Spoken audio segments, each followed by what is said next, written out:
the latter half of the 19th century, the original intention behind the Monroe Doctrine was essentially obsolete. In 1823, when President Monroe issued the doctrine, a big part of that message was warning European nations to stay out of the Western Hemisphere.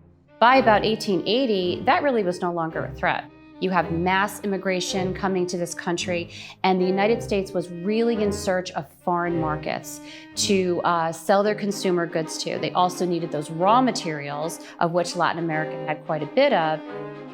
The European nations had developed strong trade agreements with the Latin American nations, as did the United States. One of the largest partners that the United States had in terms of commerce was Brazil. The largest products coming out of Brazil at this time was rubber and also coffee. In the late 1880s, there was a revolution in Brazil, and by 1889, it established itself as a republic with a president, and that was Marshal Peixoto.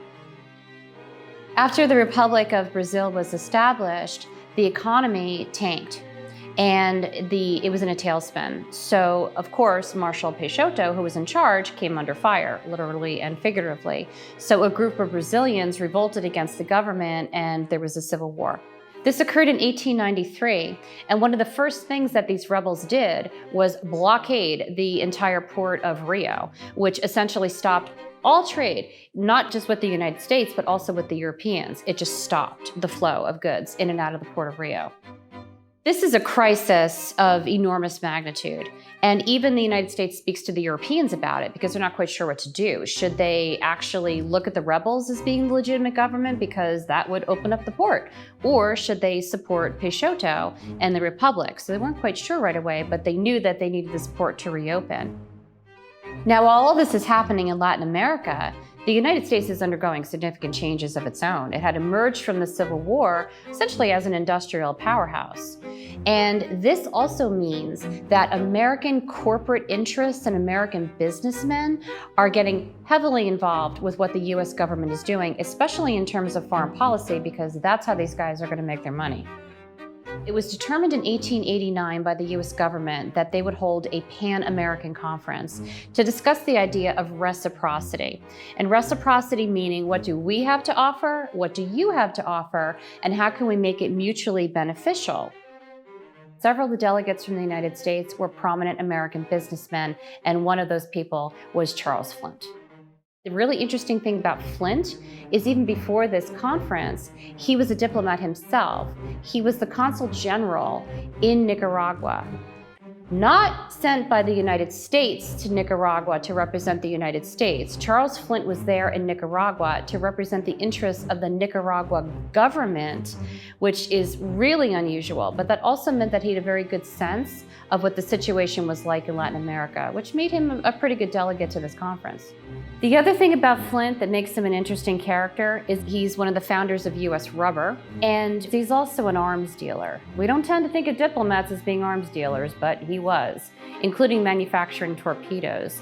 And when the Civil War broke out in 1893 and all business was halted in the port of Rio, this was very disruptive to his business.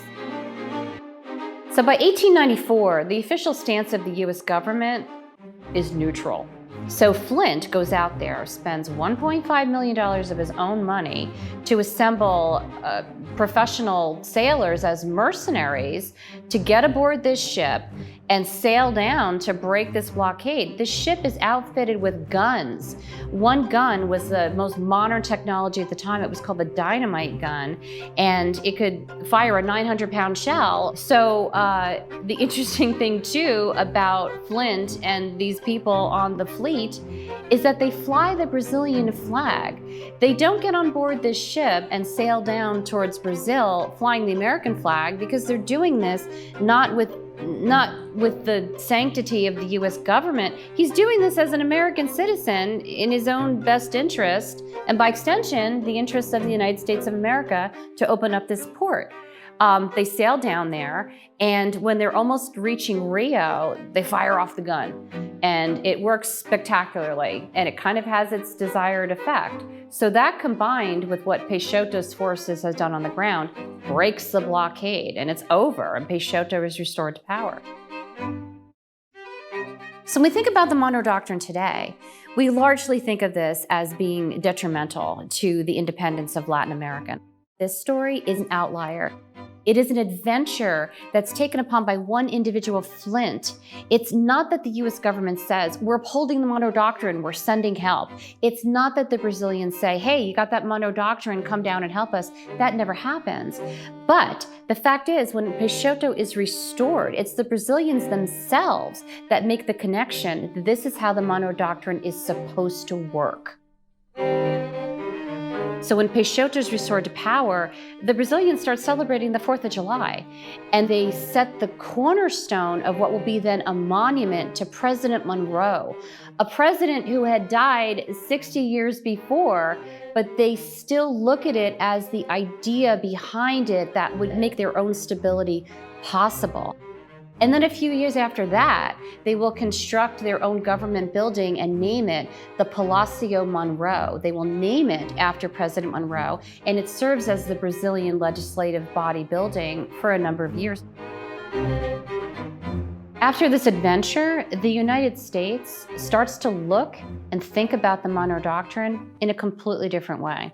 The Monroe Doctrine essentially becomes militarized. So it goes from an idea that has no military to back it up into being used as a military force to execute foreign policy.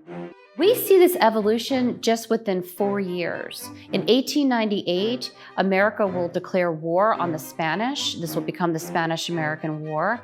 And it's an aggressive policy of the United States to essentially gain territory and influence in Latin America.